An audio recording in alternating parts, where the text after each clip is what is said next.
The illness started not long after my marriage had broken down in rather unpleasant and difficult circumstances that caused me a lot of pain and confusion. But this coincided with the time when I was promoted at work to a job that was actually enough work for two people. I found it extremely stressful trying to cope with this situation. And I'm not at all surprised, really, that I cracked up, which is what happened. And I had a major breakdown in 1983. Certainly during the long period before I was diagnosed, if I'd known something about bipolar, I might have pushed to get myself diagnosed earlier.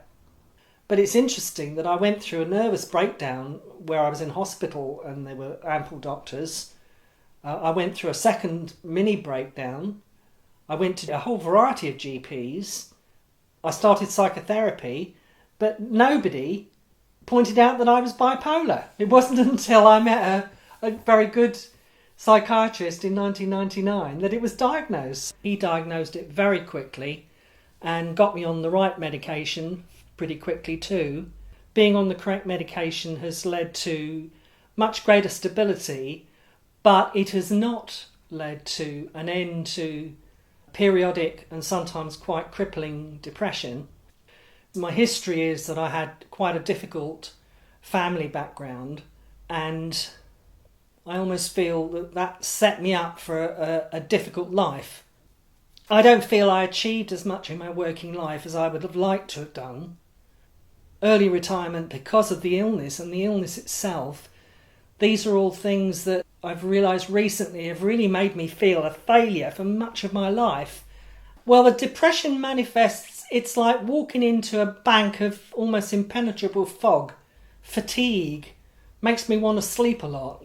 You know, I might get up in the morning and do things, but by the afternoon I want to go back to bed, and I often do, as well as have a full night's sleep.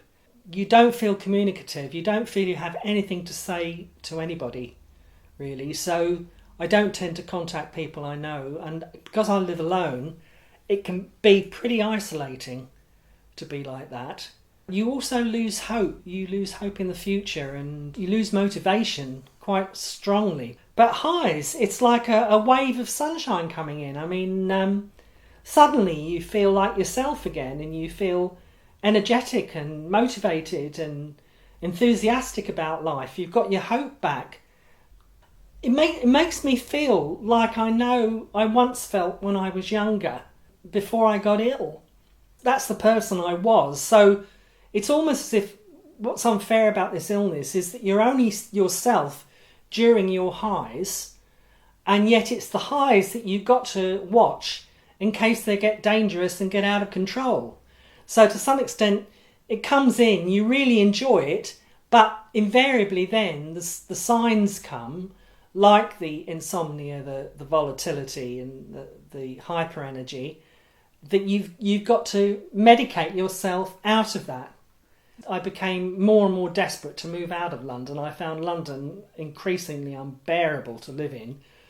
I didn't feel safe in my 40s and 50s as a woman alone in London, and I knew I did not want to be a vulnerable old lady in London. I had to get out for my sanity, really, and it has to be said that living in Swansea has given me much greater sanity because there's peace down here. I feel much more peaceful. People are much more friendly. I mean, it's lovely the way people will talk to you in the bus stop, talk to you on the bus. You know, it's just much more human. I find nature very, very healing. Sitting in the park, listening to the birds. And also, I feel totally safe here. I think it's important for people with bipolar not to feel ashamed of themselves, not to feel it's a weakness or a fault. You know, accept it as an illness. You know, if you had a broken leg, you'd have a cast on and everybody would know you have an illness. You know, when it's something in your mind, people can't see.